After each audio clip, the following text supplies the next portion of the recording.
The spectator shuffles a deck of cards to reveal what's said to be the magician's lucky card. The first miracle occurs when that lucky card is used to find a card chosen entirely at random by the spectator. The second miracle occurs when, in a stunning twist of fate, a number chosen entirely at random by the spectator is in turn used to find the magician's lucky card. This is a double miracle. This is totally nuts. This is CoachTrick.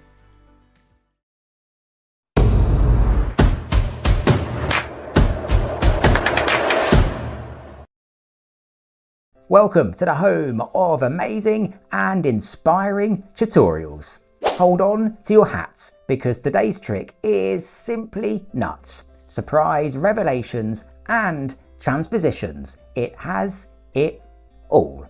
But what makes it even more nuts is that it's so simple to perform. It's perfect for all skill levels, can be performed with a shuffled deck and requires no prior setup. So join me as we uncover the impossible. As ever, be sure to stick with us to the end as we reflect on how learning magic is a great way to develop skills for all areas of life. Okay, let's jump into it. Grab a deck and let's go. Okay, as ever, let's kickstart by taking a look at the effect itself. This is going to be a card revelation with a twist. And you're going to start with a shuffled deck. So just hand the deck to the spectator and ask them to give it a shuffle. And they can shuffle the cards as much as they like. Once they're happy with that, you're going to take the deck back. And you're going to note how somehow through all of that shuffling, the spectator has discovered your lucky card. And we can see that on the face of the deck here, the Ace of Clubs. Now this card can be lucky in all sorts of different ways. So you're just going to ask the spectator to remember this card, the Ace of Clubs, in case we need it today. You're now going to ask the spectator to think of a number between 1 and 10. Not to tell you, but just to think of a number. It's a totally free choice. Let's say they think of the number 5. You're now going to count through some cards and you're going to ask them to remember the card at their number.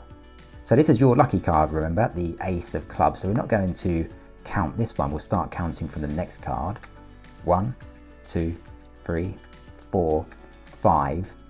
Now this is the 5th card. So this is the card the spectator will remember.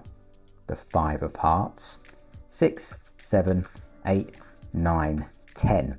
You can stop counting here and you just ask the spectator to confirm they've got a number and a card. You also want to remind them that we started with a shuffled deck, and so all the cards really are mixed, and you can show that just by going through the cards like so and just confirm that with the spectator. So they now have a chosen number and a selected card. There's no way you can know what that card is or where that card is. The question then is, how can we find their selected card? Well, perhaps one obvious way is to use their chosen number. So for the first time, ask them to name their chosen number. Of course, they'll say the number 5. So maybe if we deal down 5 cards, that could find their selected card. Let's try. 1, 2, 3, 4, 5. And you can display this card just here and confirm that that is indeed not their card. And you can explain, of course it isn't, because that would be just too easy. There is, however, something else we can try. Maybe we can use my lucky card. Remember, the card discovered by the spectator through their shuffling of the deck. Maybe if we spell that card out, maybe that could lead us to the spectator's card. So ask the spectator if they remember your lucky card. Of course, it was the Ace of Clubs. So let's spell that card out. ACEOFCLUBS.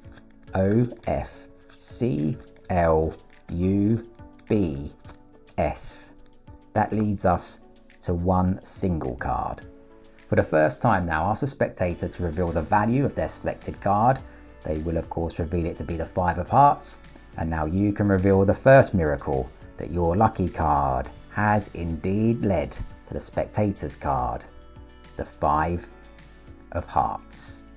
So If my lucky card has led to the spectator's card, that makes me wonder whether the spectator's chosen number could in turn lead back to my lucky card.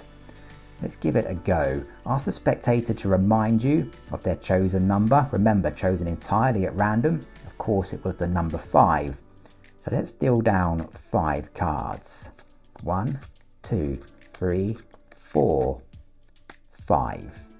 Ask the spectator whether they remember the value of your lucky card. Of course, it was the Ace of Clubs. And now you can reveal the second miracle, that the spectator's chosen number has indeed managed to find your lucky card, the Ace of Clubs.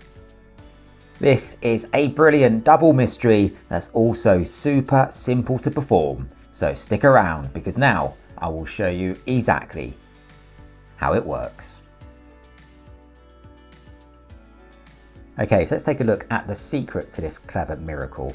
You're going to start by giving the deck to the spectator and asking them to shuffle it. They can shuffle it as much as they like. And when you take the deck back, you're going to turn it face up to reveal a card.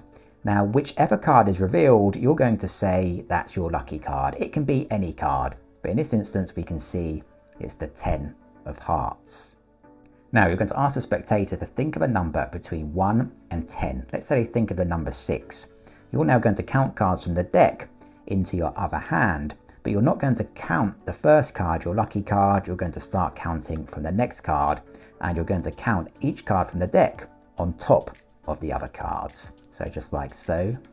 1, 2, 3, 4, 5, 6. Now this is the card the spectator is going to remember because it's at their number. So the Queen of Clubs. 7, 8, 9, 10. Now when you get to 10, you can stop counting. Now in the act of showing the deck to be mixed and shuffled, we're actually secretly going to spell out the value of your lucky card. So remember, in this instance, my card is the 10 of Hearts. I'm going to spell that out, 1 card for each letter, placing each card beneath the pile I'm holding here. So just like so, the 10 of Hearts, T, E, N, O, F, H, E, A, R, T. Now I'm going to stop at T because you don't spell the last letter of your lucky card. So you can now keep the pack containing your spelt cards separate from the rest of the deck, but you can loosely show the rest of the deck just to show that the cards really are all mixed. You can then separate the deck from your pack here, placing your pack containing the spelt cards on top of the deck. Now for the first attempt at finding the spectator's card, you're just going to count down to their number. So in this instance, the number 6. 1, 2, 3, 4, 5, 6. You know this isn't going to be their card, so you can just show that and confirm it. Place that on top of the pile and then place the rest of the deck on top of those cards.